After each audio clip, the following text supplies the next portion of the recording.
Bill Prankard has been in ministry since 1967. He pastored churches until 1972, then headed to Canada's north in the mid-70s. His heart for people took him to Arctic Russia in 1994 with Psalm 72 verse 8 as the ministry mandate.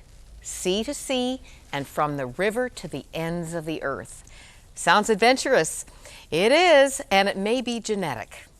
Bill is here with his son, Bob, and grandson, Wesley. Welcome, gentlemen. It is so good to be here again, Moira. It's great that we can provide this reunion because... Well, thank you for doing it. And, you know, after our last trip, it's good to be anywhere, really. I can't wait for this. Now, home when you're home, Bill. Ottawa. Gwen and I pastor a great church in Ottawa, Dominion Outreach Center, and we're excited about that. And that's our base, that's our home, has been for years. And Bob and Wes are from Niagara Falls. Great. Wonderful to have you all together. And it's going to be amazing to hear what you're doing together. But let's start first with just a chill. We've got to get in the zone. It's amazing that your ministry, for the most part, takes place in areas that are very cold much of the time with very little light, Bill. Well, you know, we get invitations regularly, every week almost, to go to Africa, India, and that. And the criteria is it nice? Is it warm? Is it comfortable? Yes, we can't go. We go where it's dark and awful and cold and uncomfortable. But, you know, God, I went north, Moira, in the mid-'70s and probably early '70s, and I fell in love. I fell in love with the Inuit people, First Nation people. I did. Being a people you know, thing. when you fall in love, it ruins you. You have to keep going, keep doing things. And people say, well, God wouldn't call me north because I don't like the cold. I hate the cold. I mean, I don't go because of the cold. I don't like the dark.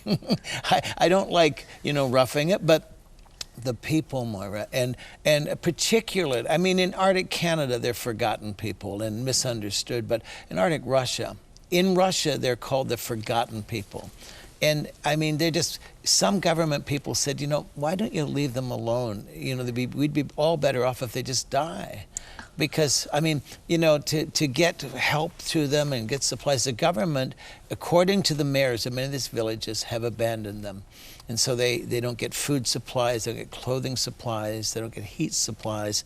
But the people, Moira, are amazing. I have some footage that will give us a taste. Great. Of where you spend a lot of your time. Well, we had to charter a helicopter to go into this place, and Varnik is the name of the place.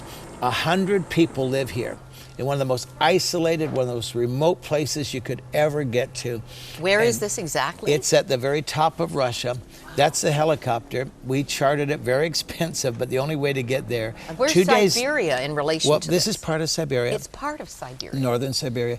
2 days later, either that helicopter or another helicopter like that crashed and some people died. But I'm giving the gospel to these people for the very first time.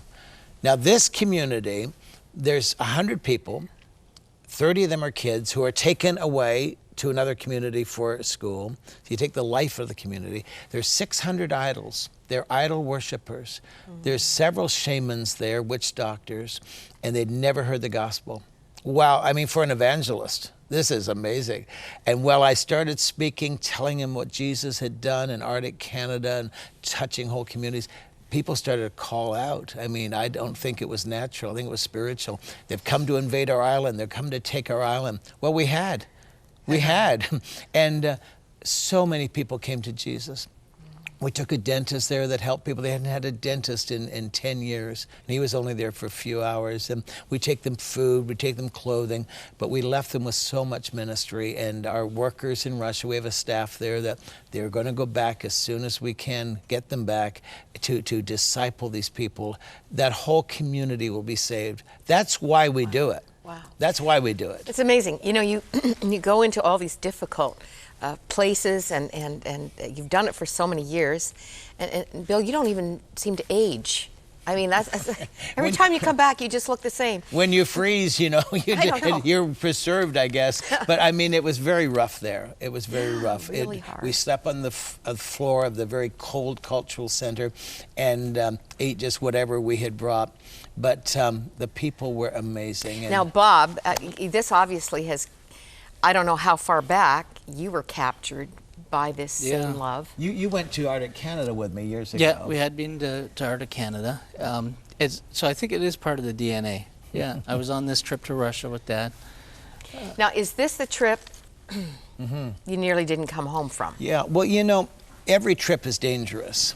I mean, as I said, the helicopter crashed 2 days after we were on it. We've had very near-death experiences before on many of these trips, and it's, my wife has been with me. Gwen has traveled, the last trip she was on, 46 hours in the back of a tank without heat. What kind of a tank?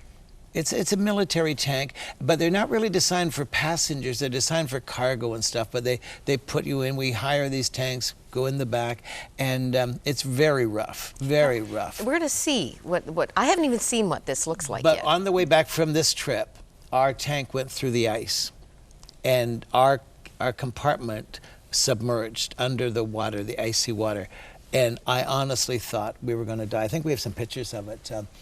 Yeah, this was it. This is the water starting to come in, and we knew there was a problem then. And you're already through the ice here? Yeah, we see it's right down into the water, and the back part where we are is down there. This is our tank right here. And so we had 4 tanks traveling with us. Thank God, 2 of them didn't get stuck. There it is right there. It was down, and 2 tanks were able to pull us out. But you're out in the middle of nowhere. I mean, you pray. Let me tell you something. Bob learned how to pray on a whole new level, I think. And my other son, Steve, was with us. So there we were, my 2 boys and myself in the back of this, with a couple of other Canadians, one from our staff, and Chuck Price, a Canadian evangelist. And I thought, you know, there was no fear about this. I had no fear. I just thought, well, isn't this interesting? You just concluded, this is isn't where this my interesting? life will end. You know, and I've said over the years, because people say, why do you go? It's so dangerous. I said, I would rather give my life reaching these people that God's called us to reach than sit home and say it's too dangerous. But when you're in this situation, and you think you really are going to, you think, wow. And I thought, isn't this something? But then I thought, there's so many more people that need to be reached. Now, Bob, did you think the jig was up here? Yeah, you know, you sit there and you think, so this is how it ends. And you never picture it to be like that. If you were writing the story, it would be different. But, you know, obviously we survived. And the hardest thing for me, I don't know about the other guys, but we had to, after it was pulled out and they got, you know, the water out of it and everything, we had to crawl back into it for another 30 hours. You traveled 30 hours after this, yeah. And you know, and it's 4 feet high. Our compartment was 4 feet high, and I think it's like about a sardine can, basically. It was like a big casket. Oh, yeah, dear. With all of us in. It's those 30 hours were hard. And so when we got back, we kidded a bit back in the community, you know, the civilization. And one of our Russian workers got so upset. He said, "It's not funny." He said, and he started listing how many people had died recently out in these tanks, and same thing. So I've forbidden any of our workers to use tanks anymore. They're not designed for that. Okay. So they honestly, every week, this is my heart now. Every week, they're calling, they're emailing us and saying, please send money so we can buy. For $15,000, we can buy a snow machine that will take them faster and safer. I mean, if I keep sending them on the tanks, somebody will die, and we need them all. And well, so Grandpa, we're believing for that. This is a very important disclaimer, and we'll hold to that vision with you for these snow machines. We need people to pray. Make a whole lot more sense. Yeah. And you've just covered yourself, because I think we'd have some people feeling really uneasy that this vision has infected a grandson of 12 years. Now, you haven't been to Russia, Wes, have you? No, I haven't. And you've never been in one of those tanks, have you? No. No, and you never will be. But you have listened to stories around the dinner table, and tell us what impact it's had on your heart. They call you the little guy with the big heart.